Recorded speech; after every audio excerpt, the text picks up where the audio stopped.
Selamat datang di Baca Novel Channel. Jangan lupa like, komen dan subscribe agar tidak ketinggalan update terbaru dari kami. Terima kasih. Kali ini, kita akan melanjutkan cerita yang menarik dari karakter utama kita Liang Wenze. Selamat mendengarkan. Judul novel, Harimau Gerbang Barat. Karya, Wirabadra.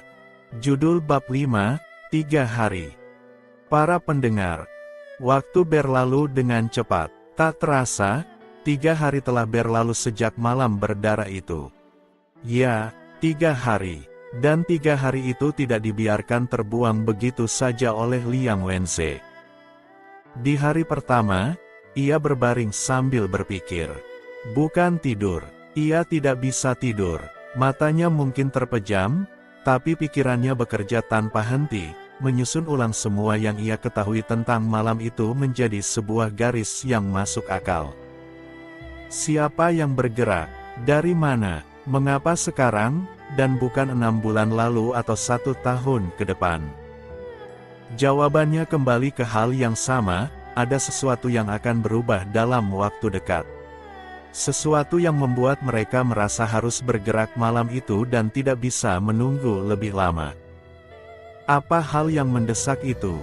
Pengumuman dari istana, pergantian jabatan, atau justru sesuatu yang lebih kecil, satu dokumen, satu nama yang akan berpindah tangan?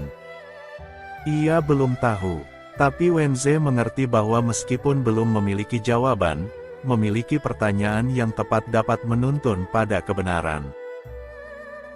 Di hari kedua, ia bertanya kepada Lao Peng. Bukan tentang dirinya atau klannya, tapi tentang kota Sigu. Siapa yang berkuasa di sini? Bagaimana aliran uang bergerak? Pasar mana yang paling ramai? Guild mana yang paling berpengaruh? Dan di warung mana para pejabat kecil biasanya minum teh sambil membicarakan hal-hal yang seharusnya tidak mereka bicarakan di tempat umum? Lao Peng menjawab semua pertanyaan itu dengan heran dan patuh. Di akhir sesi yang panjang itu, lelaki pedagang teh itu menggaruk kepalanya dan berkata, "Kau bukan bertanya seperti orang yang mau kabur." "Memang tidak," jawab Wenze. "Lalu kau mau apa?" Wenze menatap dinding sebentar. Di luar, suara pasar sudah mulai mereda menjelang sore. Seseorang tertawa keras di ujung gang. Bau asap arang dan minyak wijen bercampur jadi satu. "Aku mau tahu tempat ini," katanya akhirnya. "Sebelum melangkah kemanapun, aku harus tahu di mana aku berdiri." Lao Peng tidak berkata apa-apa lagi. Tapi keesokan harinya, tanpa diminta, ia membawa lebih banyak informasi, gosip dari pasar, kabar dari para pedagang keliling, bahkan potongan surat kabar dari kota besar yang sudah 2 hari basi tapi masih berguna. Wenze membacanya semua. Di hari ketiga, ia membuat keputusan. "Aku butuh pinjaman," kata Wenze. Lao Peng hampir tersedak tehnya. "Berapa?" 5 tael perak. Jumlah yang tidak besar, Wenze sudah menghitungnya. Cukup kecil agar tidak terasa seperti permintaan yang serius.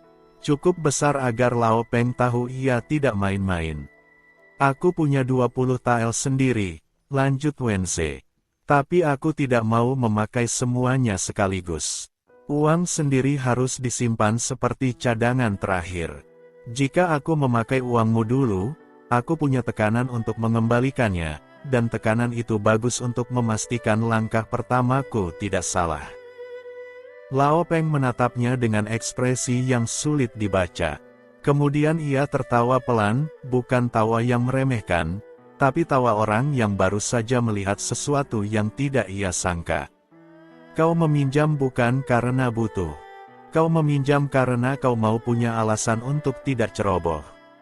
"Tepat. Itu cara berpikir yang aneh, tapi efektif," kata Wenze. Lao Peng menghela napas panjang. Ia membuka laci di bawah meja lapaknya dan mengeluarkan sebuah kantong. 5 tael. "Tapi aku tidak mau tahu dipakai untuk apa." "Lebih baik begitu," Setuju Wenze. Semakin sedikit yang kau tahu, semakin sedikit yang bisa ditanyakan kepadamu jika suatu hari seseorang bertanya. Ia mengambil kantong itu, berdiri, merapikan bajunya yang masih sama sejak malam itu. Satu lagi, kata Wenze sebelum melangkah pergi. Jika ada orang yang menanyakanku, siapapun, dengan alasan apapun, kau tidak pernah melihatku. Tentu saja, jawab Lao Peng cepat. Bukan, tentu saja. Wenze berhenti. Ia membalik badannya dan menatap lelaki pedagang teh itu dengan cara yang membuat Lao Peng merasa seperti sedang dibaca. Aku serius. Bukan karena aku tidak percaya padamu. Tapi karena jika kau bilang kau tidak melihatku, kau harus benar-benar tidak pernah melihatku. Dalam ingatanmu, aku tidak ada di sini. Itu bukan hanya untuk keselamatanku. Itu untuk keselamatanmu juga. Lao Peng menelan ludah. Baik. Aku akan kembali untuk melunasi pinjaman ini. Wenze menggeser kantong perak itu ke saku bajunya. Mungkin bukan dalam waktu dekat. Tapi aku akan kembali. Ia membalik badan dan berjalan keluar ke pasar yang ramai tanpa menoleh lagi. Di kantong bajunya, 5 tael pinjaman dan 20 tael miliknya sendiri. Di kepalanya, peta kota yang belum selesai dan 7 nama yang menunggu untuk didekati. Langkah pertama sudah dimulai, tapi kemana kaki ini akan membawanya, bahkan ia sendiri belum sepenuhnya tahu. Bersambung.